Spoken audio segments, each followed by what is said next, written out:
पवन सुत हनुमान की जय। अर्चनीय वंदनीय विद्वत समाज, उपस्थित हरिप्रेमी सज्जनों, इस चल रहे श्री राम नाम सत्संग सत्र में आज तृतीय दिवस की तृतीय बेला में प्रवेश करें। मन की वृत्तियों को चारों तरफ से संकोचते हुए मन श्री भगवान के चरणों में लगाएं और प्रभु के जशोगान श्रवण करने और कहने के लिए प्रभु श्री राम को अपने समक्ष अपने अंग संग देखते हुए भाव के साथ कथा में प्रवेश करें। आज समय हमारे पास बहुत कम है, निश्चित समय है, प्रसंग अभी बहुत शेष हैं, तो बहुता कुछ ना कहते हुए आइए सीधा ही हम कथा में प्रवेश करते हैं। इस चल रहे सत्र में जिसको नाम दिया गया तीन शाम राम के नाम, हिंदू मिशन मंदिर की तरफ से एक सराहनीय प्रयास कि हम सब भगवान के चरणों में बैठ करके कुछ घड़ियां सत्संग की ग्रहण करते हुए, व्यतीत करते हुए अपने इन जीवन की सत्संग की घड़ियों को उस परम पिता परमात्मा के चरणों में समर्पित करें, जिस परम पिता परमात्मा की कृपा से हमें मानव चोला प्राप्त हुआ, पद मिला, प्रतिष्ठा मिली, समाज में मान सम्मान मिला। सोचने की बात है, मानव शरीर मिलने के बाद भी अगर दिमाग की कोई नस ऐसी ढीली हो जावे तो आदमी क्या कर सकता है, प्राणी कोई भी क्या कर सकता है बिना दिमाग के, बिना मस्तिष्क के। तो उस परम पिता परमात्मा की कैसी कृपा है कि स्वस्थ शरीर हमें प्रदान किया भजन करने के लिए। तो उनका धन्यवाद, उनका आभार व्यक्त करते हुए आओ हरि प्रेमियों हम कथा में प्रवेश करें। शिव पार्वती का प्रसंग कल की कथा में चल रहा था।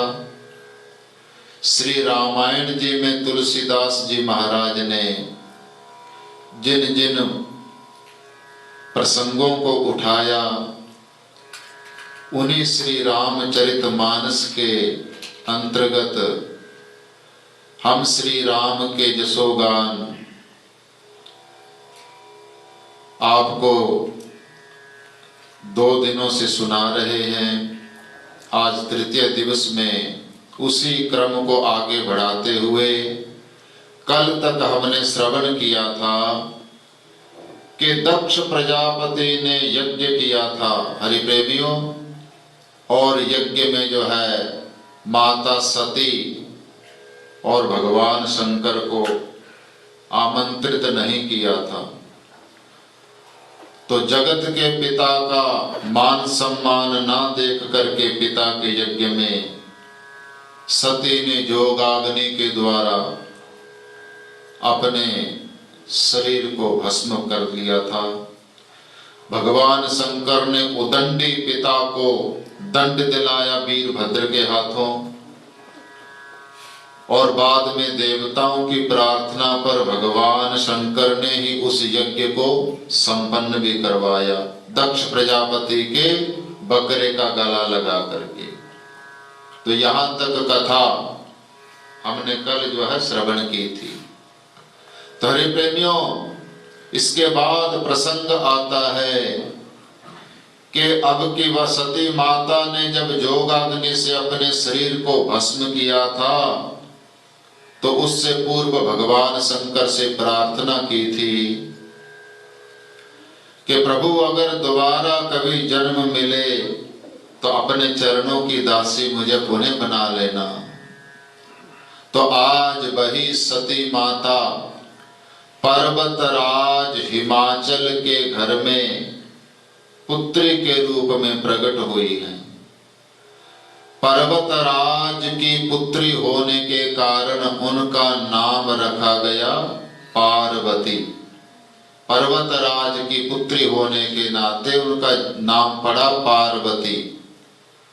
और पार्वती जब अवतरण हो गई माता, वो जगत जननी भवानी,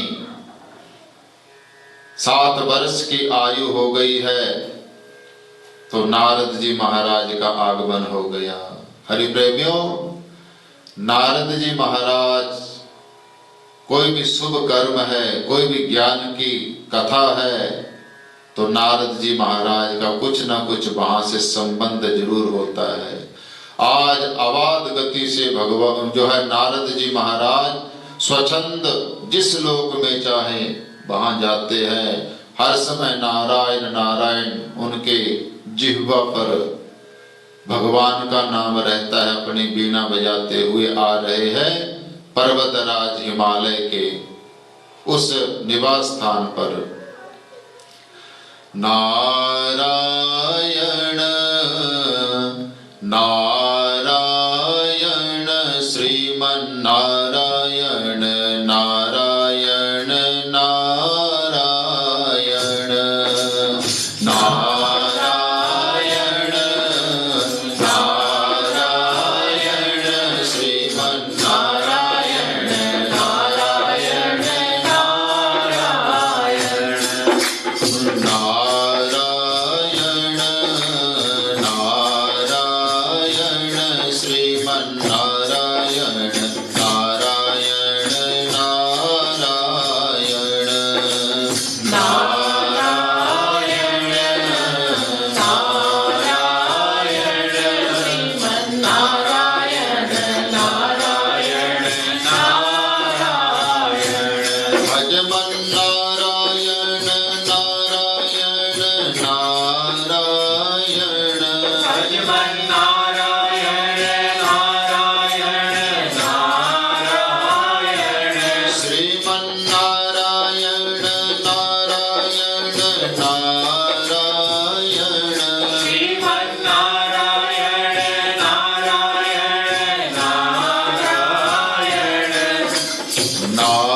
नारायण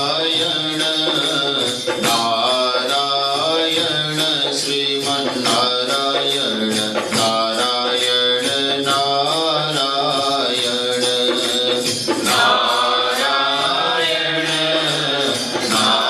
नारायण श्रीमन नारायण नारायण नारायण। हरि प्रेमियों, नारद जी का जब हिमालय के उस तलहटी में प्रवेश हुआ, पता चला, हिमाचल जी महाराज ने नारद जी का आज भव्य स्वागत सत्कार किया और अपनी कन्या पार्वती का आज हाथ दिखाया नारद जी महाराज को कि प्रभु, जब से ये पुत्री मेरे घर में जन्म लेकर के आई है, तब से जो है मेरे राज्य में समृद्धि होती जा रही है। मेरे में जो हीरे मोतियों की खान निकलने लगी, हिमाचल पर्वत कह रहा है, और दिन दुगनी रात चौगुनी जो है प्रगति होती जा रही है। बड़ी शुभ लक्षणा कन्या है ये। महाराज, इसका भविष्य तो बताइए देख करके। आज जब नारद जी महाराज ने देखा पार्वती को, पहचान गए ये तो जगत जननी है। आज सती ने दोबारा पुनः जन्म ले लिया है। तो हरि प्रेमियों, हाथ देखते हुए सारे गुणों का बखान किया। आज जो है हरि प्रेमियों, नारद जी महाराज ने और जो है बाद में जब जो है भविष्य के बारे में पूछा, गृहस्थ जीवन के बारे में पूछा, उस पार्वती माता के माता पिता पर्वतराज हिमाचल जी ने तो जो है पति के गुणों का बखान करने लगे नारद जी महाराज कि इस कन्या को जो है पति कैसा मिलेगा। तो हरि प्रेमियों, कहने लगे कि पति का जो स्थान था वो पार्वती माता के ऐसा लिखा था कि जो है इसका पति विरक्त होगा, शमशानों में रहने वाला होगा। क्या क्या उसके बखाने कि जोगी जटिल अकाम मन,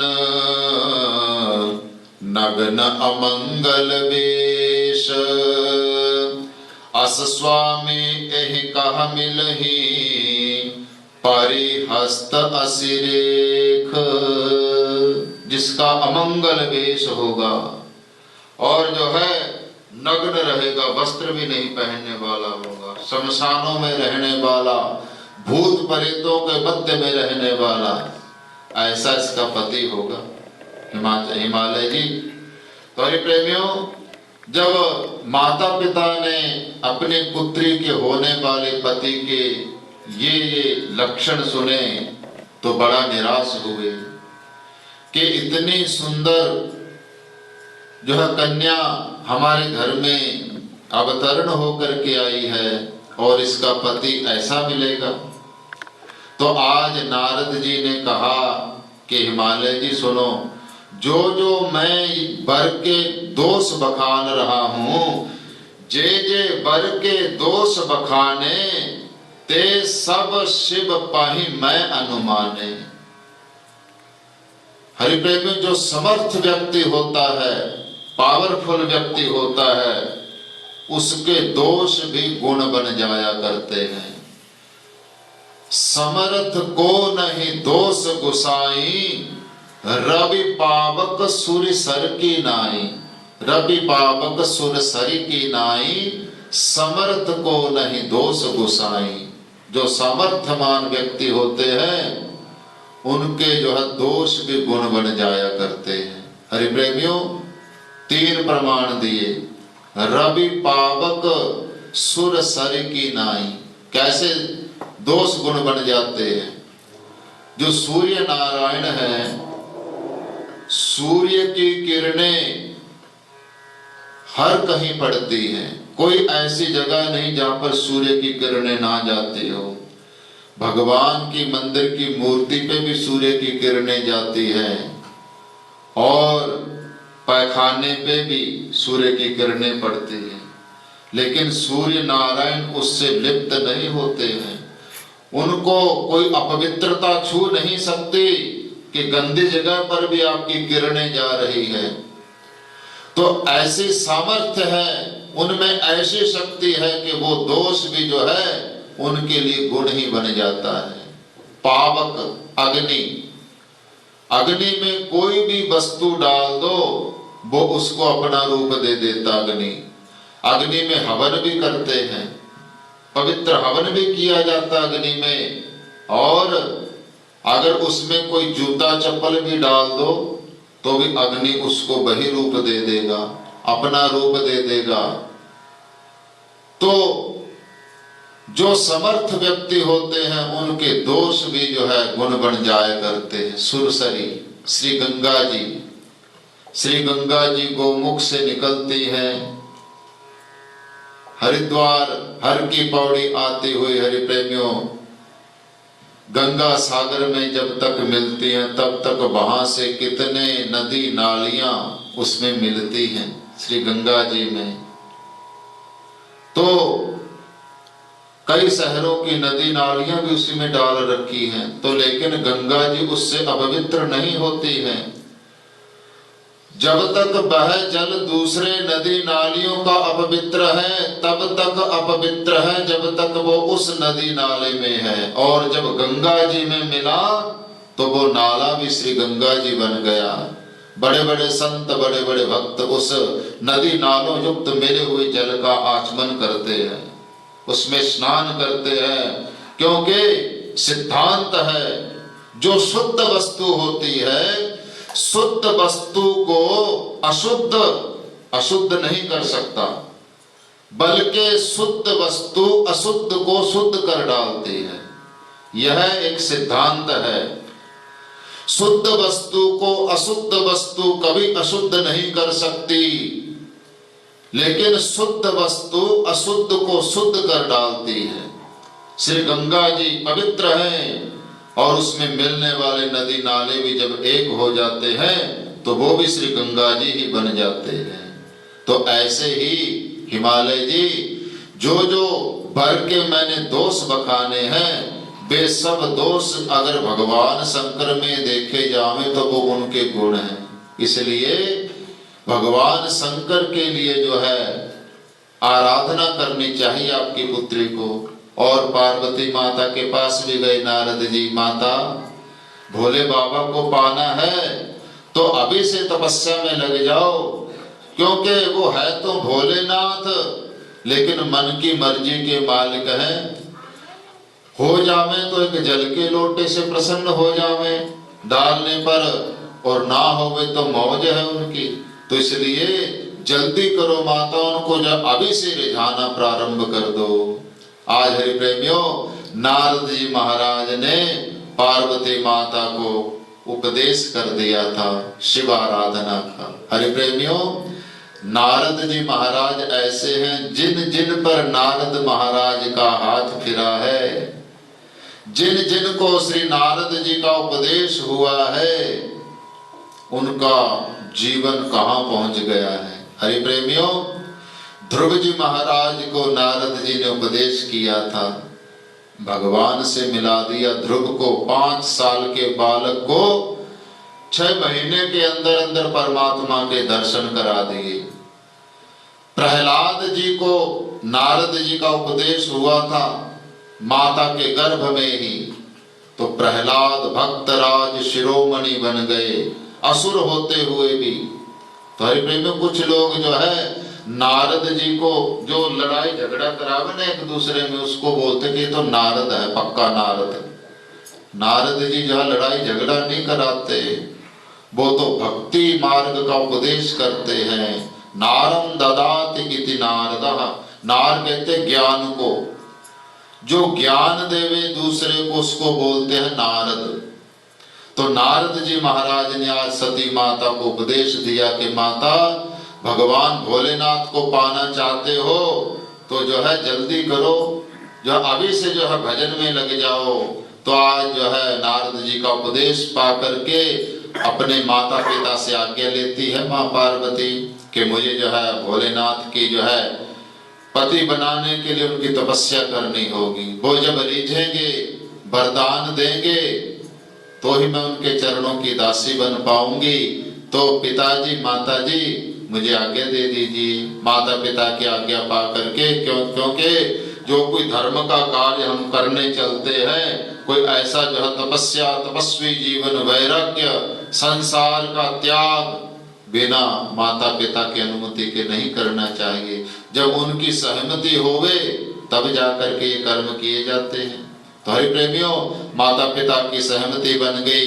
आज माँ पार्वती जो भगवान शंकर की आराधना में प्रवृत्त हो जाती है। हरि प्रेमियों, आज माता पार्वती भगवान शंकर का भजन करने लग गई है, तपस्या करने लग गई है। कितने वर्ष व्यतीत हो गए, तपश्चर्या बताई रामायण जी में माता की कि 1000 वर्षों तक जो है माता पार्वती ने कंद मूल फल खा करके बिता दिए। कितने? 1000 वर्ष। और 1000 वर्षों के बाद भी भगवान शंकर प्रसन्न नहीं हुए। हम लोग अगर 16 सोमवार के व्रत रख ले में, उस व्रत में भी पता नहीं क्या कुछ खाते हैं दिन भर, और अगर थोड़ी बहुत देरी हो जावे तो आक्षेप करने लग जाते हैं, अभी तक कुछ हुआ नहीं चानन। तो हरि प्रेमियों, भगवान की कर्म करना हमारा फर्ज है। फल की प्रतीक्षा सनातन में अनंत बताई गई। ऐसा कोई रूल नहीं है कि हम शुभ कर्म करें और उसका फल हमको ना मिले, ऐसा कभी नहीं हो सकता। वो फल जरूर मिलेगा। शुभ कर्म का फल भी अवश्य ही मिलेगा और अशुभ कर्म का फल भी अवश्य ही मिलेगा। एव कहते हैं ही को, एव का मतलब ही भी नहीं लगा यहाँ पर, भी हो सकता है फल मिल जावे, ऐसा नहीं, मिलेगा ही मिलेगा। तो उसके लिए कभी विचलित नहीं होना चाहिए। अगर हम कोई शुभ कर्म कर देते हैं, उसका फल मिलने में कुछ देरी हो रही है, तो अधीरपना नहीं आना चाहिए। 1000 वर्ष व्यतीत कर दिए कंदमूल फल का करके, भगवान शंकर प्रसन्न नहीं हुए। फिर 100 वर्षों तक साग पत्ते खाए मां पार्वती ने, 100 वर्ष तक। तो 1100 वर्ष हो गए तपश्चर्या करते हुए, नहीं आए शंकर भगवान। तो अब की बार माता ने क्या जो है तपश्चर्या अपनाई कि बेल पत्र जो होते हैं, बेल पत्र भी ताजा नहीं तोड़े, जो सूख करके नीचे गिर जाते हैं बेल पत्र, उनको उठा उठा करके उनका सेवन किया। कितने वर्षों तक? 3000 वर्षों तक सूखे बेल पत्र खा करके बिताए। और भगवान शंकर जो है फिर भी नहीं आए। 4100 वर्ष हो गए। तो हरि प्रेम, फिर माता ने वो पत्तों को खाना भी छोड़ दिया। तो माता का नाम पढ़ना पड़ा था अपर्णा। पर्ण कहते पत्तों को, सूखे पत्ते खाए थे, पर्ण खाए थे, तो उनको भी त्याग कर दिया, तो माता का नाम पड़ा अपर्णा। तो हरि प्रेमियों, जब इस प्रकार की कठोर तपस्या मां भगवती पार्वती ने अपनाई, तो आज श्री राम को प्रकट होना पड़ा कैलाश पर। भगवान श्री राम कैलाश पर्वत पर प्रकट होते हैं, भगवान शंकर को दर्शन देते हैं। भगवान भोलेनाथ गदगद हो जाते हैं अपने इष्ट देव को देख करके, और श्री राम भोलेनाथ को प्रार्थना करते हैं, प्रभु सती माता हिमाचल राज्य के घर में जन्म ले चुकी है और वो बड़ी कठिन तपस्या कर रही है, प्रभु आप प्रसन्न हो जाइए, पार्वती का पानी ग्रहण स्वीकार कीजिए। तो हरि प्रेमियों, अपने इष्ट देव की आज्ञा को सिरोधार्य करते हैं भगवान शंकर। कहा प्रभु जैसी आपकी इच्छा, मैं तो जो है आप जो जो हुक्म करोगे मैं वही करने को तैयार हूं। तो हरि प्रेमियों, आज भगवान शंकर ने सप्त ऋषियों को भेजा था पार्वती माता के परीक्षा ले। इतनी तपस्या करने के बाद भी परीक्षा लेने भेजा कि मुझे चाहती है या नहीं चाहती। तो आज जो है सप्त ऋषि आते हैं पार्वती माता के पास, और सप्त ऋषियों ने देखा साक्षात तपस्या की दूसरी मूर्ति बनी हुई है। तपस्या का प्रभाव ऐसा होता है प्रेमियों, शरीर तेजवान हो जाता है, प्रकाशवान हो जाता है तपस्या करने वाले व्यक्ति का विग्रह। आज देखा साक्षात तपो मूर्ति भगवती जगत जननी बैठी है तपस्या में, और आज सप्त ऋषियों को देख करके माता पार्वती ने प्रणाम किया, और सप्त ऋषि पूछने लगे, कन्या ये इतनी घोर तपस्या किसके लिए करने बैठी हो? का भगवान शंकर के लिए। आज पार्वती माता के मन को टटोलने के लिए भगवान शंकर की बुराई करने लगे सप्त ऋषि। अरे अरे अरे, उस भगवान शंकर के लिए तुम अपना इतना सुंदर शरीर तपस्या करके उसमें गाल रहे हो। ऐसा उस शंकर में क्या है कि जो उसके लिए इतनी घोर तपस्या अपने प्रारंभ की हुई है। आपको तो पता ही है, कन्या वर्यते रूपम माता वित्तम पिता श्रुतम बांधवः कुलमिच्छन्ति मिष्ठान्नम मितरे जना। एक वर में क्या क्या गुण होने चाहिए बताते हैं। कन्या वर्यते रूपम, कन्या क्या चाहती है कि मेरा होने वाला पति सुंदर हो गई। कन्या वर्यते रूपम माता वित्तम पिता श्रुतम, माता चाहती है कि मेरा जो होने वाला दामाद है वह धनी हो गए, ताकि मेरी पुत्री को गृहस्थ में कोई तकलीफ ना उठानी पड़े। जो है, जो साधन है सुख के, उनको प्राप्त करने के लिए उसको जद्दोजहद ना करनी पड़े। इसलिए वित्तम, माता जो धनी दामाद चाहती है। पिता श्रुतम, पिता चाहता है कि वह पढ़ा लिखा होना चाहिए, योग्य होवे, 10 आदमी उसका मान सम्मान करे, ऐसा पिता चाहता है कन्या का। और बांधवः कुलमिच्छन्ति, जो परिवार रिश्तेदार वह चाहते हैं कि अच्छी खानदान का होवे, बुरी खानदान का ना हो। मिष्ठान्नम मितरे जनः, और जो और अड़ोस पड़ोस के हैं वो ऐसा चाहते हैं कि जहां जब हम जाएं कन्या के घर में हमारी खूब सेवा होवे खान पान की, ऐसी जगह पर इस कन्या का विवाह हो जावे। तो ऐसा तो शंकर में कुछ नहीं है। तो ना तो वो सुंदर है, आप बुराई कर रहे हैं। दुनिया वालों की कितनी आंखें हैं? 2 आंखें।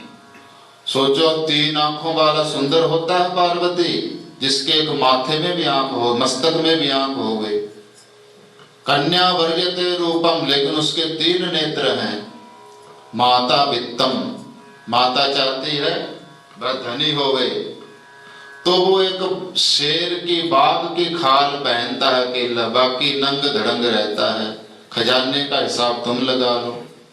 हरि प्रेमियों, खानदान के बारे में अजन्मा है वो, न पिता का पता न माता का पिता। आज भगवान शंकर की बुराई करने लग गए सप्तऋषि, और कहा पार्वती हमारी पहचान बहुत दूर दूर तक है, अगर तुम चाहो दूषण रहित सकल गुण राशि, दूषण रहित सकल गुण राशि, श्रीपति पुर वैकुंठ निवासी, श्रीपति पुर वैकुंठ निवासी। हम जो है भगवान विष्णु से आपकी शादी करा देते हैं। दूषण रहित, कोई दोष नहीं है उनमें, सकल गुण राशि, सभी गुणों की खान है, और वैकुंठ के निवास, श्रीपतिपुर वैकुंठ निवासी, वो लक्ष्मी के पति हैं और वैकुंठ में निवास करते हैं। उनके साथ तुम्हारा नाता जोड़ देते हैं। पार्वती ने कहा सप्तऋषियों तुम्हारा दिमाग ठीक है, पहले कह रहे हो कि वो लक्ष्मी का पति है और उसके साथ मेरा विवाह करवाने जा रहे हो, जो पहले से ही विवाहित है। सती माता अडोल रही। तो हरि प्रेमियों, कहा कि नारद बचन न मैं परिहर हूँ, नारद बचन न मैं परिहर हूँ, बरहूँ शंभु न तरहूँ कुमार। प्रेमियों, आज जो है सती माता ने, पार्वती माता ने कहा कि मेरे गुरु नारद जी हैं, क्योंकि उपदेश दिया था।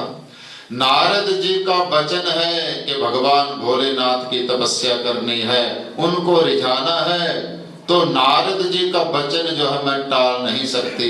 जो नारद जी ने कहा है मैं तो उसी पर चलूंगी, क्योंकि गुरु के वचन न प्रतीति जेहि, सपने हो सुगम न सुख सिद्धि देहि।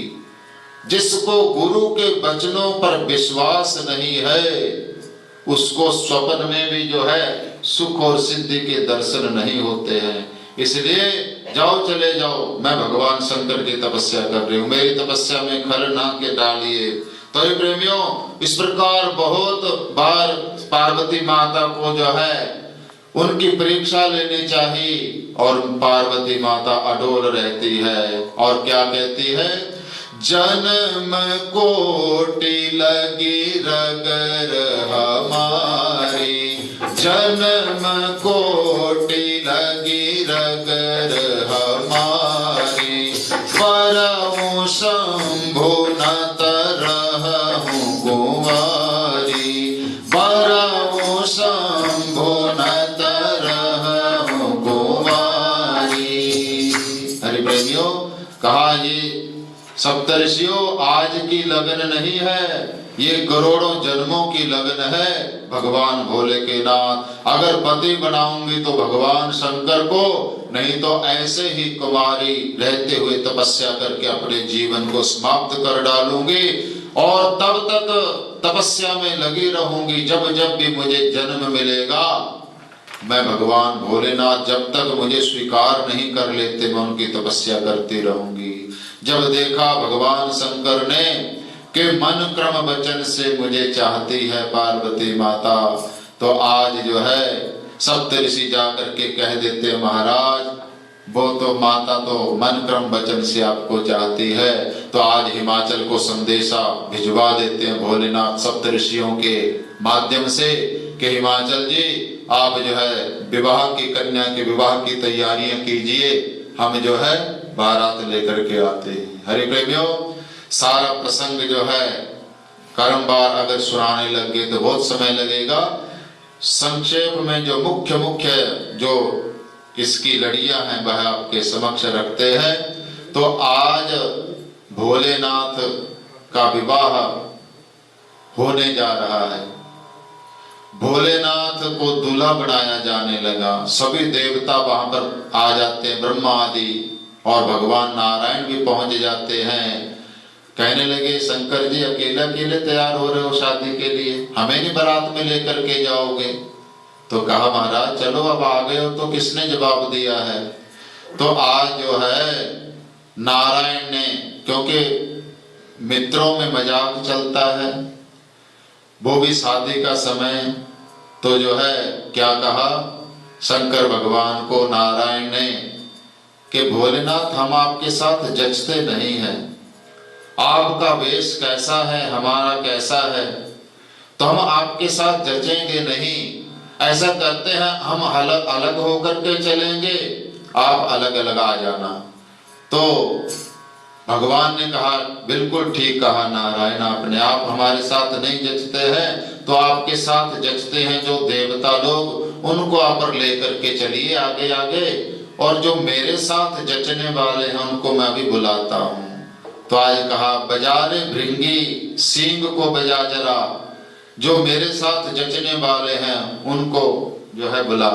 आज भृंगी ने सींग का निनाद किया तो आ गए भूत प्रेत पिशाच डाकनी बेताल, भगवान शंकर के आले दाले नृत्य करने लग गए। किसी की पेट में आंखें हैं, किसी के जो है सर ही नहीं है, किसी के कई ज्यादा सिर हैं, और कोई किसी वेश को लेकर के, कोई किसी वेश को लेकर के आज भगवान भोलेनाथ के समक्ष जो है आ रहे हैं और नाच रहे हैं आले दाले उनके। भगवान शंकर को दूल्हा बनाया जा रहा है। क्या किया जा रहा है? स्नान करवाया और जो है सर्पों के ही रिबन बांध दिए गए। जटा खिली हुई थी तो जटा को बांधने के लिए रिबन भी सर्पों के ही है, सर्पों के ही हार हैं, सर्पों के ही बाजूबंद हैं, और पाउडर क्रीम की जगह कोई ताजा ताजा मरा था उसी की चिता की राख जो है शरीर पर जो है लेपन कर दी गई और आज दूल्हा बना दिया गया। और आज भोलेनाथ को नंदी पर जो है सवार करवाया गया और जो है चले हैं हिमालय के तलहटी में बारात लेकर के, बाजे गाजे बजते जा रहे हैं। हरि प्रेमियों, भगवान के बाराती कौन है? भूत प्रेत, देवता लोग आगे चले जा रहे हैं। जिन भूत प्रेतों के लिए गृहस्थी लोग हनुमान चालीसा का पाठ प्रारंभ कर देते हैं कि भूत पिशाच निकट नहीं आवे, महावीर जब नाम सुनावे।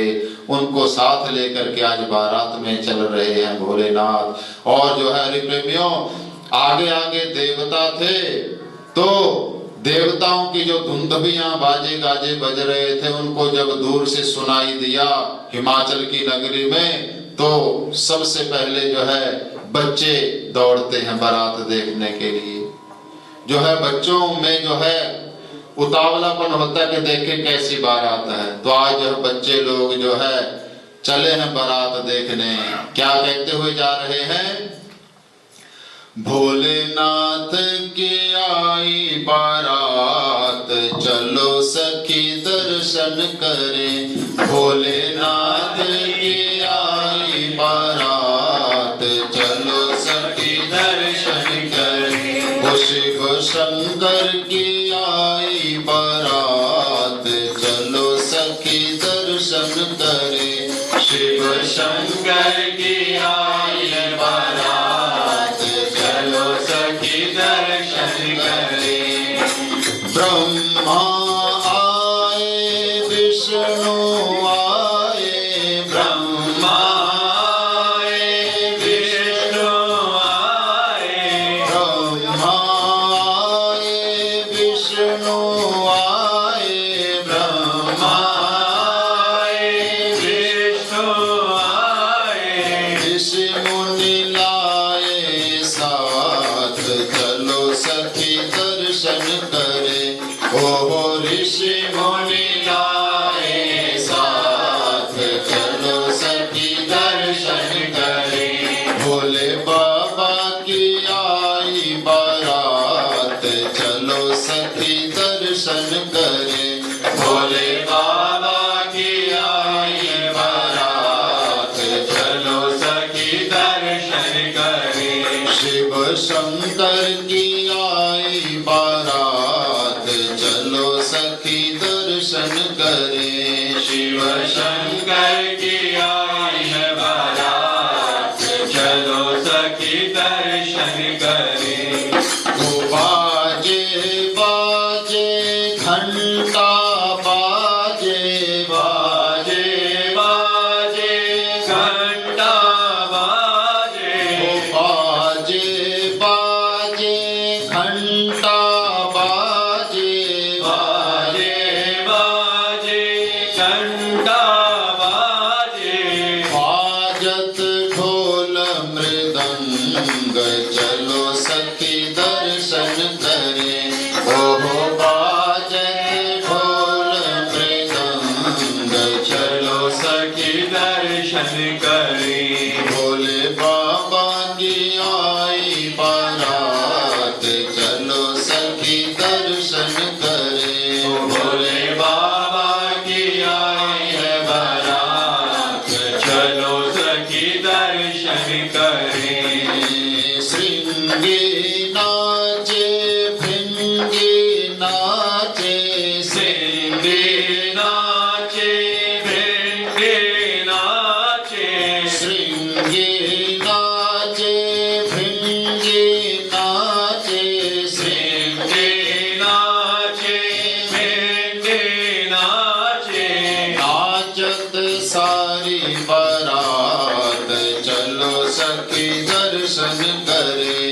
ओहो नाचत सारी बारात, चलो सखी दर्शन करें। ओ भोले बाबा की आई बारात, चलो सखी दर्शन करें। भोले बाबा की आई बारात, चलो सखी दर्शन करें। ओ शिव शंकर की आई बारात, चलो सखी दर्शन करें। शिव शंकर की आई बारात, चलो सखी दर्शन करें।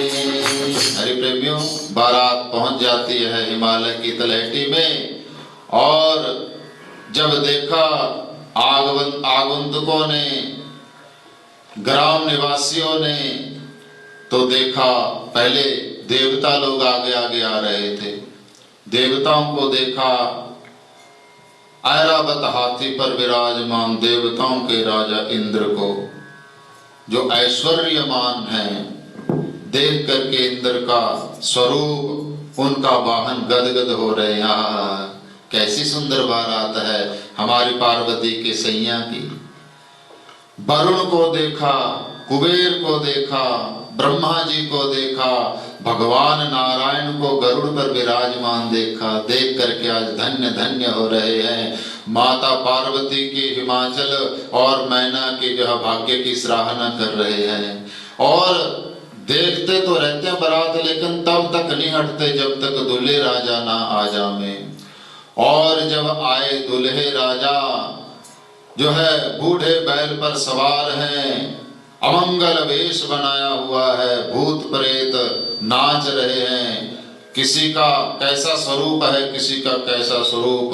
तो आज डर के मारे जो है कालजा हिल गया, और जिस बारात की आगमनी करने आए थे, डर करके दौड़ के भाग जाते। बच्चे अपने अपनी माताओं की गोदी में जाकर के छुप जाते हैं। कंप कपी छिड़ी हुई है, बोला नहीं जा रहा।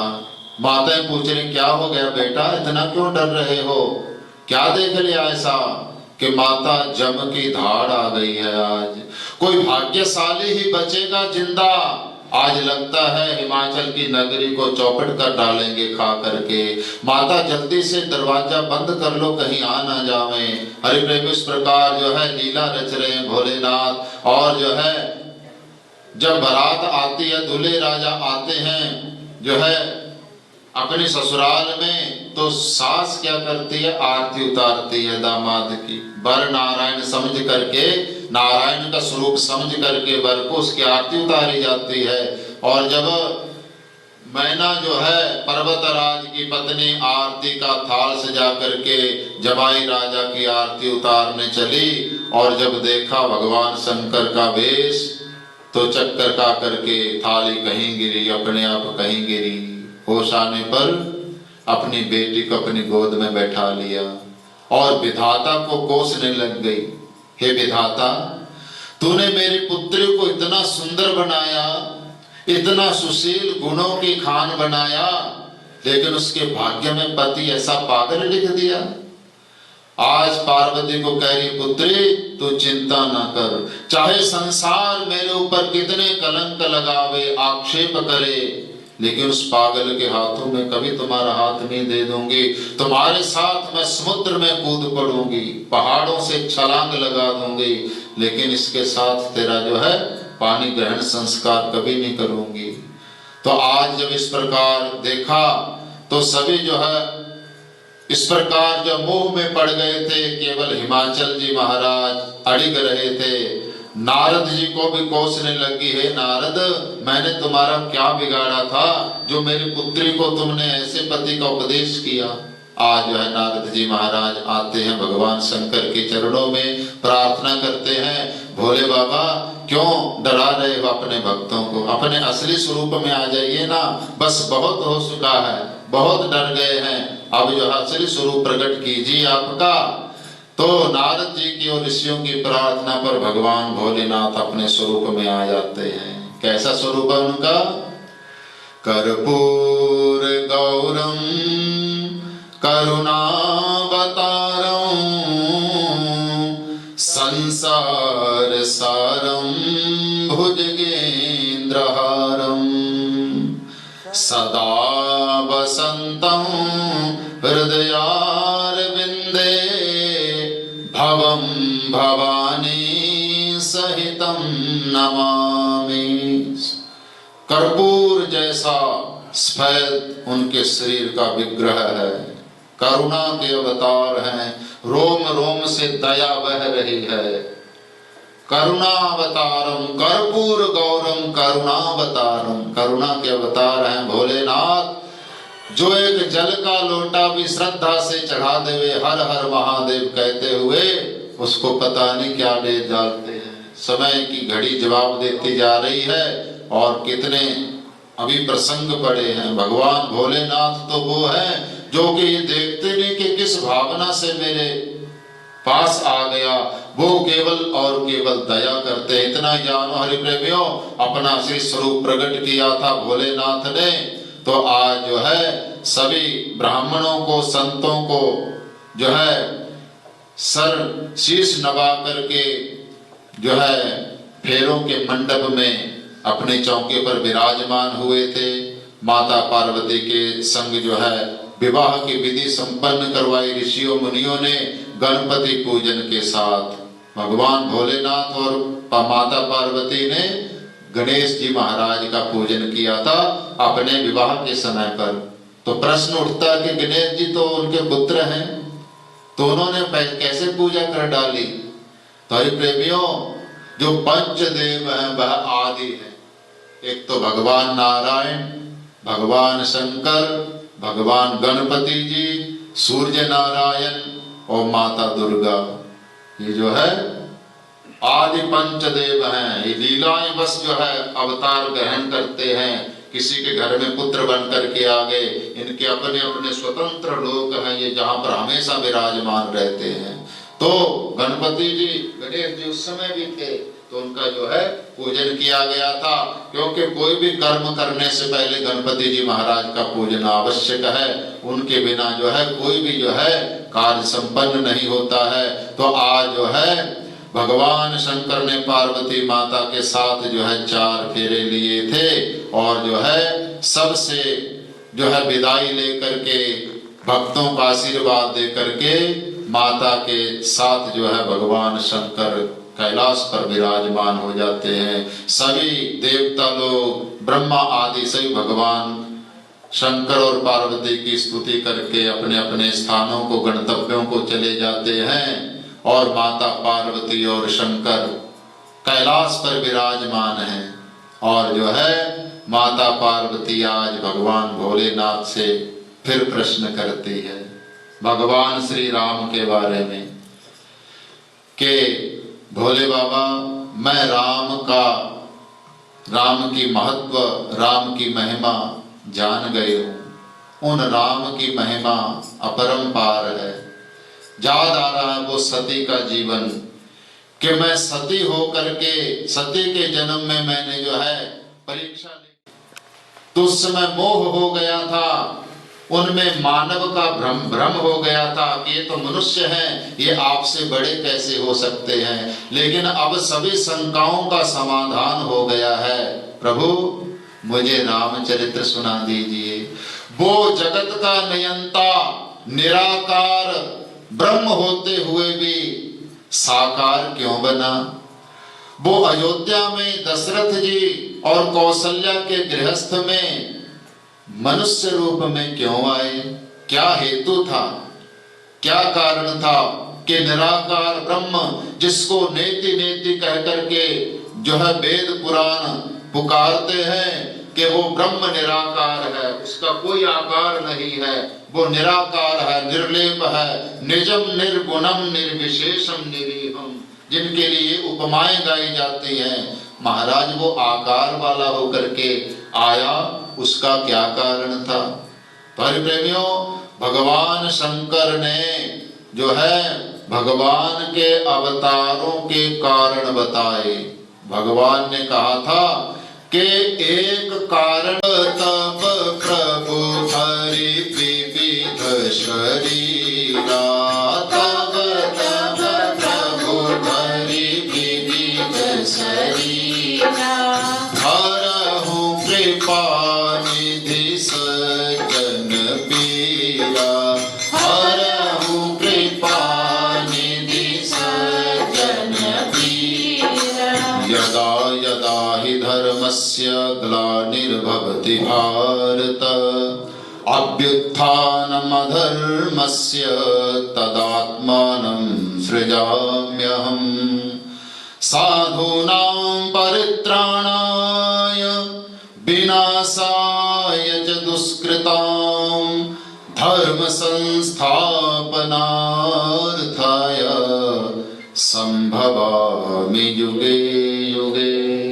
हरि प्रेमियों, कहते जब जब धर्म की हानि होती है, धर्म का ह्रास होता है, धर्म की क्षति होती है, और पापात्मा, दुरात्मा, पापाचारी, दुराचारी, अनाचारी व्यक्तियों का बोलबाला हो जाता है, तब जो है धर्म की संस्थापना करने के लिए, धर्म की रक्षा करने के लिए, धर्म की मर्यादा को बांधने के लिए मेरे परमात्मा अवतार धारण करके आते हैं। वो कभी राम बन के आते हैं, कभी श्याम बन करके आते हैं। वो जो है युग युग में जो है अवतार लेते हैं पार्वती। वैसे उनके जो अवतार ग्रहण करने का कारण है वो एक नहीं है, अनेकों कारण है। और जो सबसे उत्तम कारण है भगवान का अवतार लेने का, वो ना तो साधुओं की रक्षा करने का है, ना धर्म संस्थापना करने का है, ना असुरों का संहार करने का है। उनका सबसे मुख्य कारण है तस्य मुख्य ही कारुण्यम, करुणा, दया उसका मुख्य रीजन है। कैसे कि जब भगवान साकार स्वरूप बन करके आते हैं तो जब विचरते हैं संसार में, लीलाएं करते हैं, नर लीला करते हैं, उन लीलाओं को श्रवण करके, देख करके भक्तजन भाव विभोर होते हैं और उनके उन रूपों का पूजन जजन करके, भजन करके अपने जीवन को सार्थक बनाते हैं। यही मुख्य कारण है भगवान के अवतार ग्रहण करने का, ताकि मेरी लीलाओं का अनुकरण करें मेरे भक्त लोग और जो है मुझे प्राप्त हो जावे। मुख्य कारण यह है भगवान के अवतार लेने का, ना तो धर्म संस्थापना का, ना दुष्टों के संहार का। क्यों? अरे धर्म की संस्थापना तो उनके संत ही कर डालते हैं, भगवान को आने की क्या जरूरत है। संत उपदेश, एक ही संत ऐसे उपदेश करके पूरे विश्व को सुधार सकते हैं, धर्म की संस्थापना कर सकते हैं। और असुरों को मारना, असुरों को मारने के लिए माता के गर्भ में आना, फिर बालक से जवान होना, धनुर्विद्या सीखना, इतनी लेबर क्यों करें? सबके अंदर ही तो बैठे हैं परमात्मा, वहीं पर कुंडी मरोड़ दें, वहीं पर अंत प्राणांत हो जावे दुष्टों का, वो ऐसा कर सकते हैं। लेकिन मुख्य कारण है भक्तों को अपने चरित्रों से भाव विभोर करना और अपने चरित्रों का जसोगान सुन करके कह करके अपने लोक की प्राप्ति कराना। तो हे पार्वती, आओ भगवान राम का अवतार कैसे हुआ। हरि प्रेमियों, रीजन बन रहा है भगवान के अवतार धारण करने का। रावण आदि राक्षसों का अत्याचार बढ़ चुका था भूलोक पर, भूमि पर। रावण आदि जो 3 भाई थे, रावण, कुंभकर्ण, विभीषण, उनमें से विभीषण जी तो भक्त थे भगवान के, लेकिन रावण जो है जब तपस्या करके वरदान प्राप्त कर लिए थे तो संसार को त्रास देने लग गए थे। दिग्पालों को, देवताओं को, सबको जीत लिया था रावण ने और त्राही त्राही मचा दी थी। पृथ्वी माता आज गौ का रूप धारण करके जो है ब्रह्मा जी के पास जाती है, कहती है ब्रह्मा जी मैं बड़े बड़े पहाड़ों का भार सहन कर सकती हूँ, लेकिन दुष्टों का बोझ मैं सहन नहीं कर सकती। इन दुष्टों के खात्मे के लिए कोई प्रयत्न करो ब्रह्मा जी, अन्यथा तो मैं रसातल में चली जाऊंगी, मैं समुद्र में चली जाऊंगी। इन पापियों का भार मेरे से सहन नहीं होता है, मेरा भार हल्का करने का प्रयत्न करो।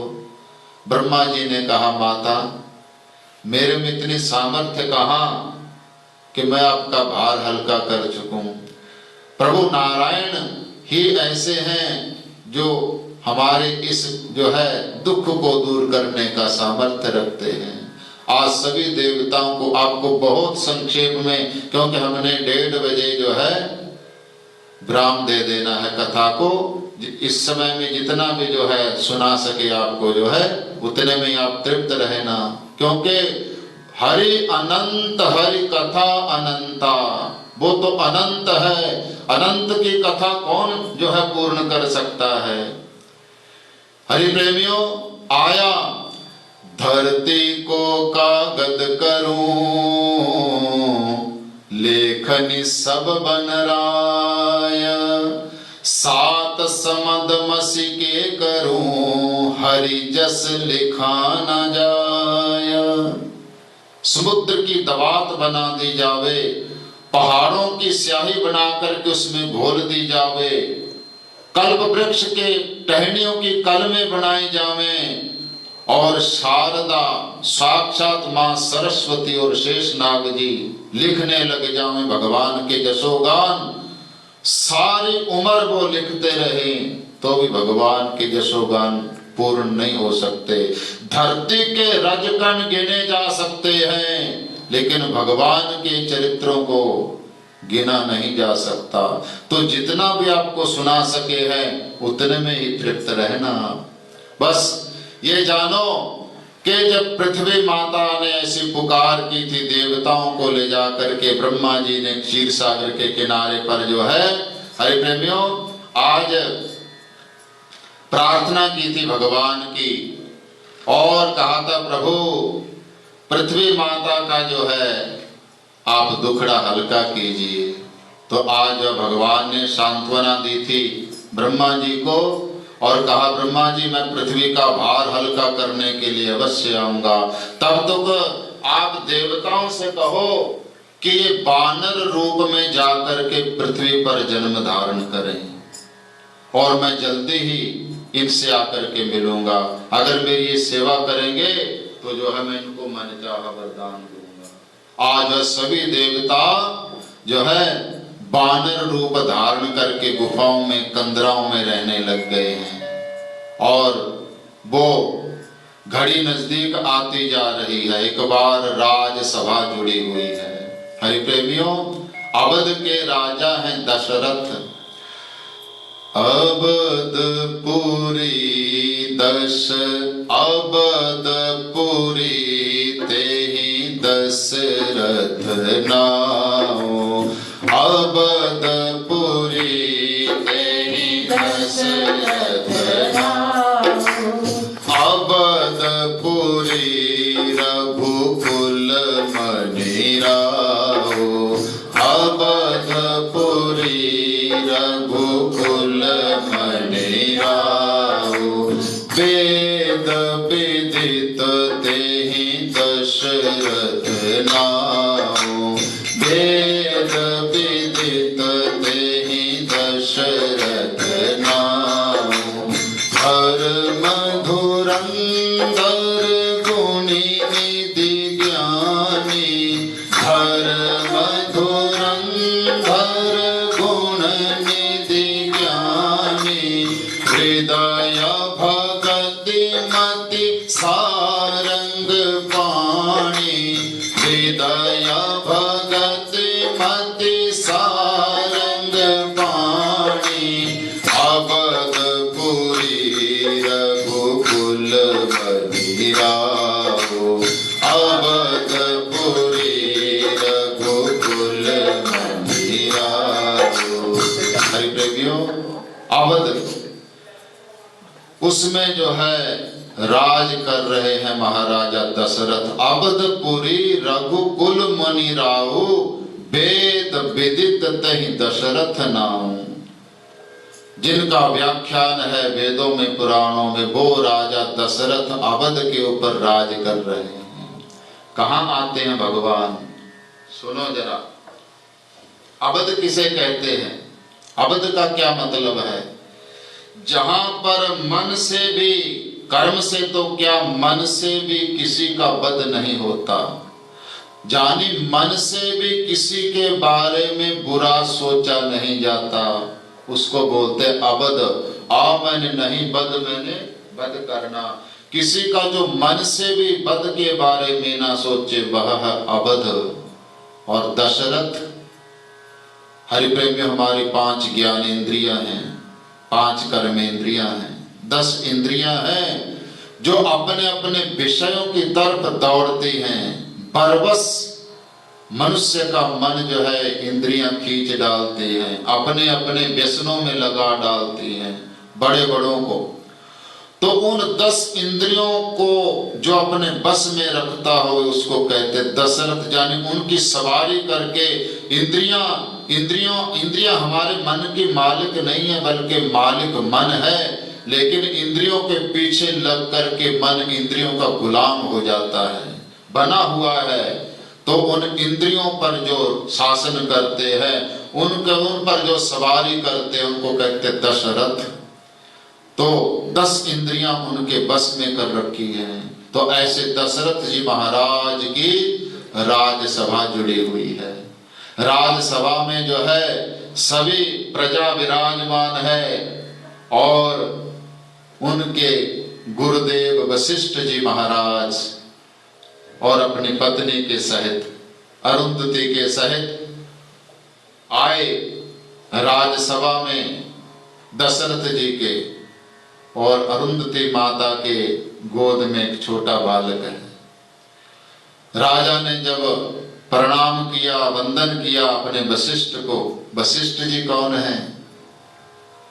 हरि प्रेमियों, त्रिकालदर्शी, जिनको रघुकुल का कुल पुरोहित होने का गौरव प्राप्त है, प्रभु श्री राम का कुल पुरोहित होने का सौभाग्य प्राप्त है। वशिष्ठ भी किसको कहते हैं? जिसने अपने इष्ट को बस में कर रखा होवे उसको कहते हैं वशिष्ठ।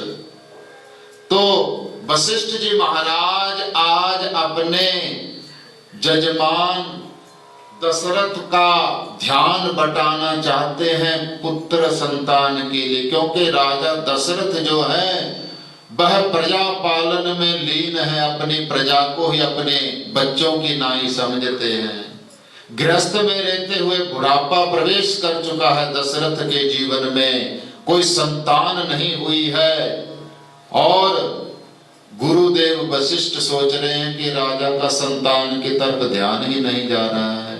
तो आज क्या लीला रची कि अरुंधति की गोद में जो छोटा बालक है वो रोने लग जाता है। इतना रोया वह बालक, इतना रोया कि अनेकों प्रयत्न किए गए बालक का रुदन बंद करने के लिए, अनेकों खिलौने दिए गए, रानियां जो है चुप कराने का प्रयास कर रही है हरि प्रेमियों, लेकिन किसी के चुप कराए वह बालक आज उसका रुदन बंद नहीं हुआ। और राजा दशरथ को गुरुदेव वशिष्ठ जी से प्रार्थना करनी पड़ी, गुरुदेव ये क्या कारण है कि ये बालक इतना रो रहा है, ध्यान इधर दो। हरि प्रेमियों, क्या कारण है? राजा दशरथ ने कहा गुरुदेव से कि क्या कारण है गुरुदेव कि आज बालक रोना बंद नहीं हो रहा, क्यों रो रहा है? आप तो जान ही जान है, बताओ तो जरा क्यों रो रहा है बालक? कि दशरथ राजन, ये बालक का रोने का कारण मुझे पता है। क्या है महाराज, कहिए ना। कि क्या कहूं राजन, ये मेरा बालक ऐसे कह रहा है मेरे को मानो कि हे पिताजी आप तो धन्य हो कि इस राजा दशरथ जो इतना महान कि देवता लोग अपनी सहायता करने के लिए दशरथ जी को आमंत्रित करते थे। कभी देवताओं पर कोई विपत्ति पड़ जाती थी तो दशरथ महाराज को याद किया करते थे, महाराज आइए हमारी सहायता कीजिए। तो तुम तो ऐसे गौरवशाली राजा के कुल पुरोहित हो, तुम्हारा कितना बड़ा भाग्य है। लेकिन मैं कितना अभागा हूं पिताजी, तुम तो इस राजा दशरथ के पुरोहित हो, मैं किसका पुरोहित बनूंगा, क्योंकि इस राजा के तो संतान ही नहीं है। तो इसलिए रो रहा है महाराज ये मेरा बच्चा। तो आज राजा दशरथ का मन संतान की तरफ चला गया। शास्त्र भी कह रहे हैं कि पितरों की तृप्ति, पितरों को श्राद्ध तर्पण देने के लिए वंश तो चलना ही चाहिए। लेकिन हरि प्रेमियों, राजा दशरथ का जीवन जो है, जीवन में बुढ़ापा प्रवेश कर चुका था। अब जब से गुरुदेव ने उस बालक के रुदन का कारण बताया, राजा दशरथ जी थोड़ा जो है प्रेमी चिंता में रहते हैं। इस प्रकार राजा को कह करके गुरुदेव तो अपने आश्रम को चले गए थे। कई दिन व्यतीत हो गए, राजा परेशान है, चिंतातुर है संतान की चाह में कि मैंने कभी विचार ही नहीं किया कि घर में संतान होने चाहिए, अब मैं क्या करूं, मेरे पितरों को मेरे पश्चात श्राद्ध तर्पण कौन देगा। तो हरि प्रेमियों, एक बार भूपति मन माही, एक बार भूपति मन माही, भय गलानि मोरे सुत नाहि, भय गलानि मोरे सुत नाहि। गुरु गृह गया हूँ तुरत महिपाला, गुरु गृह गया हूँ तुरत महिपाला, चरण लागे करि विनय विशाला, चरण लागे करि विनय विशाला। एक बार भूपति मन माही, एक बार भूपति मन माही। प्रेमियों, जब राजा चिंतातुर हुआ तो गुरुदेव की शरण में जाते हैं। राजा दशरथ गुरुदेव की शरण में जाकर के निज सुख दुख सब गुरु ही सुनावा, कहीं वशिष्ठ बहुविधि समझावा। आज वशिष्ठ जी महाराज ने शास्त्रों के उपदेश दे करके उनको सांत्वना दी। कहा, राजन घबराओ ना, तुमने जीवन में शुभ ही शुभ किए हैं, उनका फल तुमको अवश्य मिलेगा। धरहु धीर होई है ही सुत चारी, धरहु धीर होई है ही सुत चारी, त्रिभुवन विदित भगत भयहारी, त्रिभुवन विदित भगत भयहारी।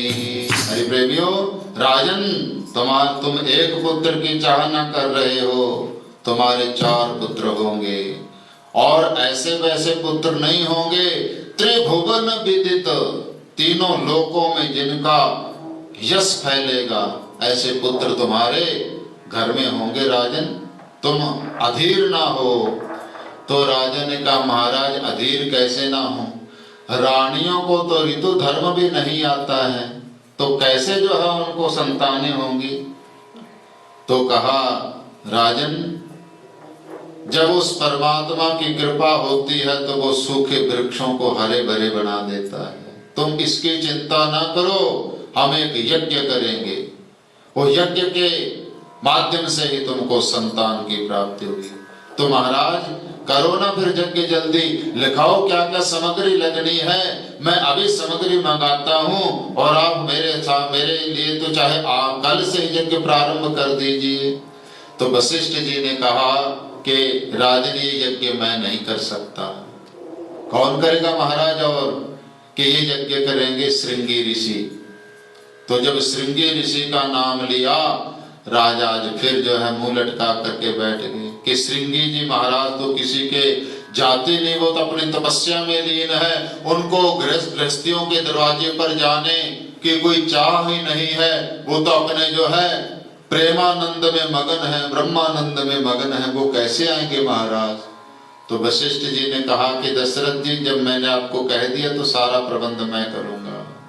श्रृंगी ऋषि वशिष्ठ बोलावा, श्रृंगी ऋषि वशिष्ठ बोलावा, पुत्र काम शुभ यज्ञ करावा, पुत्र काम शुभ यज्ञ करावा, भक्ति सहित मुनि आहुति दीने, भक्ति सहित मुनि आहुति दीने,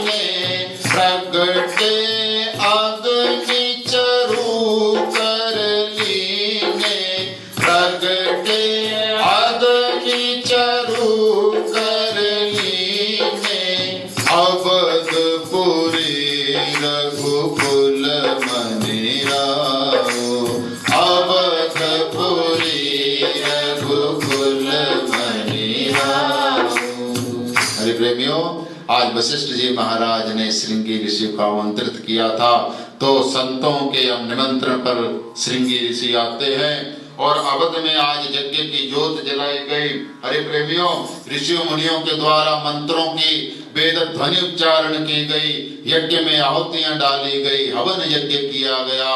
तो यज्ञ की पूर्ण आहुति पर प्रगटे अग्नि चरु कर लीने, अग्निदेव यज्ञ कुंड से ही प्रकट होकर के आए और हाथ में जो है एक चरु का कटोरा था, जो वशिष्ठ जी के हाथ में प्रदान कर दिया अग्निदेव ने।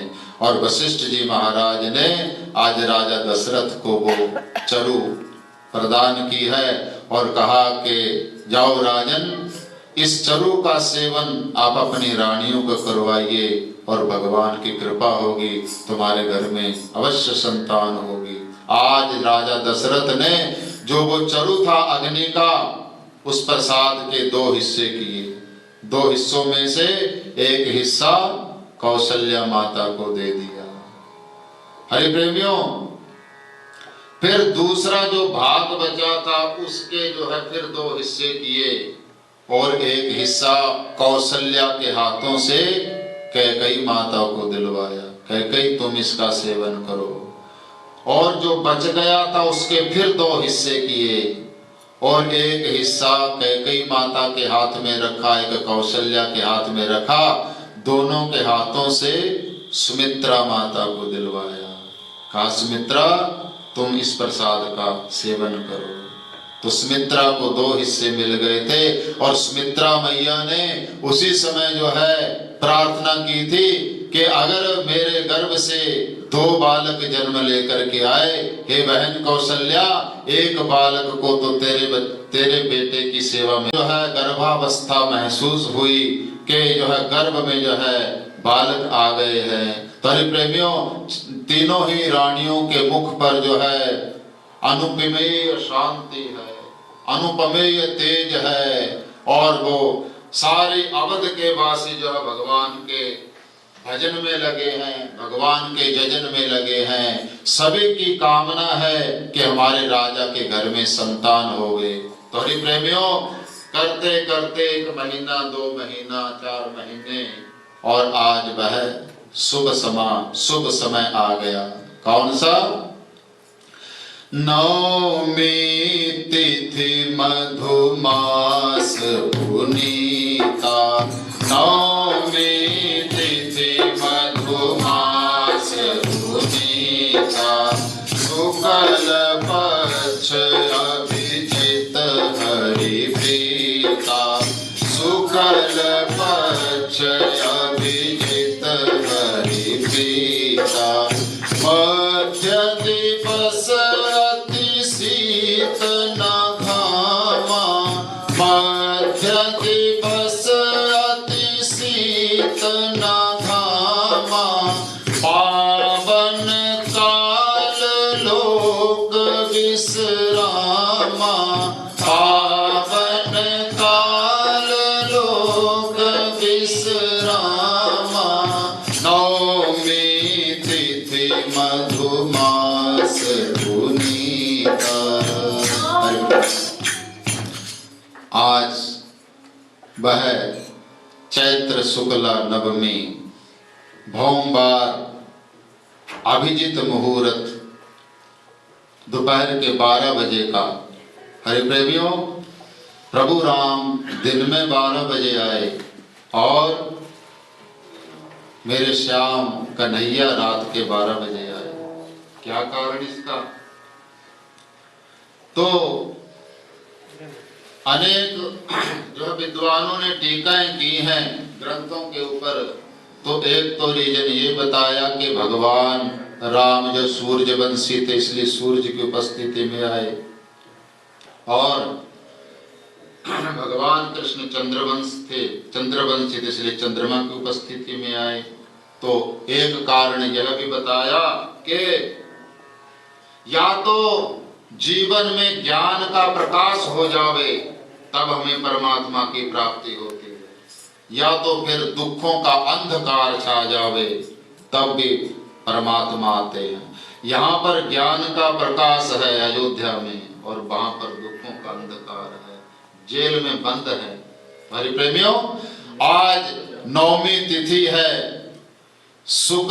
चैत्र शुक्ल नवमी, अभिजित मुहूर्त दिन के 12 बजे चतुर्भुज नारायण के रूप में माता कौशल्या के कक्ष में भगवान श्री राम प्रकट हो जाते हैं। हो राजा राम राम राम सीता राम राम राम, राजा राम राम राम सीता राम राम राम, राजा राम राम राम सीता राम राम राम, राजा राम राम राम सीता राम राम राम। भये प्रगट कृपाला दीन दयाला,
बोलिए सियावर रामचंद्र भगवान की जय। आज कौशल्या के कक्ष में चतुर्भुज नारायण के रूप में प्रकट होते हैं भगवान। और देखा जब माता ने इस अद्भुत रूप को, तो माता ने कहा प्रभु मैंने तो आपको जो पुत्र रूप में चाहा था। कौशल्या के पिछले जन्मों को आप जानते, रामायण में सबने पढ़ा है। मनुष्य रूपा जी थे, तो बार बार जब भी उनको जन्म मिला भगवान की तपस्याएं की थी बहुत कठोर। जब जब भी भगवान तपस्या पूर्ण होने पर वरदान देने आए तो उन्होंने यही वरदान मांगा था, प्रभु आप जैसा पुत्र चाहते हैं। तो भगवान ने कहा कि मेरे जैसा पुत्र मैं कहां से लाऊं, मुझको ही तो बनना पड़ेगा, क्योंकि मेरे जैसा कोई और है ही नहीं दूसरा। तो आज जो है कौशल्या मैया कह रही है कि प्रभु मैंने तो आपको पुत्र रूप में मांगा था, ये तो आप जगत पिता का रूप लेकर के आ गई हैं, तो क्या करूं माता। तो कहा ऐसे नहीं, इस रूप को नहीं, बालक रूप हो वो। तो बालक बन गए। अब ठीक है मैया, अब तो प्रसन्न है, बालक बन गया। नहीं अभी प्रसन्न, बालक ऐसी सियानी सियानी बातें नहीं किया करते। बालक तो जन्म लेकर के रोते हैं, रो पहले। हरि प्रेमियों सुनि बचन सुजाना रोदन ठाना। भक्ति में भगवान को रुलाने की शक्ति है, और किसी में ऐसी शक्ति नहीं जिसके बस में होकर भगवान रोवे, नाचे गाएं। तपस्या में तो तपस्वियों को वरदान दे करके तुरंत अंतर्धान हो जाते हैं, लेकिन भक्ति में ऐसी शक्ति है जैसा चाहे जो है भक्त करवा सकता है भगवान से। आज भक्ति ने कहा कि रोवो, तो आज जगत का नियंता बालक बन करके रोने लग गया। जब बालक के रुदन की आवाज सुनाई दी, दासियों को तो आज दासी कौशल्या माता के कक्ष से थाली बजाती हुई राजा की तरफ दौड़ी कि राजा के घर में संतान हुई है, राजा से कुछ जो है उपहार पाएंगे, इनाम पाएंगे। थाली बजाती हुई आज दशरथ जी के पास दौड़ी, राजन बधाई हो बधाई हो। क्या हुआ दासी कि माता कौशल्या ने एक बहुत सुंदर बालक को जन्म दिया है राजन। आज जो है राजा ने अपने गले का हार उतार करके दासी को भेंट में दे दिया। इतने में ही कैकेयी माता के महलों से भी दासी आती है, उसने भी बालक के जो है जन्म का सुसमाचार सुनाया। सुमित्रा मैया के महलों से भी दासी आती है, महाराज सुमित्रा ने 2-2 बालकों को जन्म दिया है। आज राजा अपने भाग्य की सराहना कर रहे हैं दशरथ के वृद्धावस्था तक जो है किसी भी बालक का जन्म नहीं हुआ, और आज ऐसी कृपा हुई कि भगवान ने मुझे 4 पुत्रों का पिता बना दिया। आज जो है जो अंदर का आनंद था राजा का, आंखों के रास्ते बहने लग गया। हरि प्रेमियों 2 प्रकार के आंसू होते हैं, एक दुख के एक खुशी के, आनंद के। तो आज जो है राजा दशरथ जानते हैं, जाकर नाम सुनत शुभ होई, मोरे गृह आवा प्रभु सोई। जिसका नाम लेने मात्र से समस्त शुभ हो जाते हैं, वही परमात्मा मेरा पुत्र बन करके आया है। आज जो है राजा बहुत बड़े मन वाले हो गए थे, आज जो है अपने हाथों से दान करने लग गए, लुटाने लग गए राजा। जाचकों को अजाचक बना दिया। क्या मतलब, जो मांगने आए थे उनको इतना दे दिया कि उनको फिर कभी मांगने की जरूरत नहीं पड़ी किसी और के दरवाजे पर जाने की। आज जो है अवध में जो है बहुत बड़ा उत्सव मनाया गया, बधाइयां मनाई गई। एक बधाई गा करके हम भी जो है इस चल रहे सत्र को जो है विश्राम देंगे। कभी परमात्मा ने चाहा तो फिर जो है हम उसी प्रकार कभी प्रभु के गुणगान, फिर अगर कोई इच्छा हुई परमात्मा की प्रभु श्री राम की, तो उसके बाद आपको श्रवण कराएंगे। तो आइए एक छोटी सी बधाई गा करके अपने इस चल रहे सत्र को विश्राम देवें। क्या कह रहे हैं सभी अवध के वासी कि प्रगटे हैं चारों भैया, अवध में बाजे बधैया। प्रगटे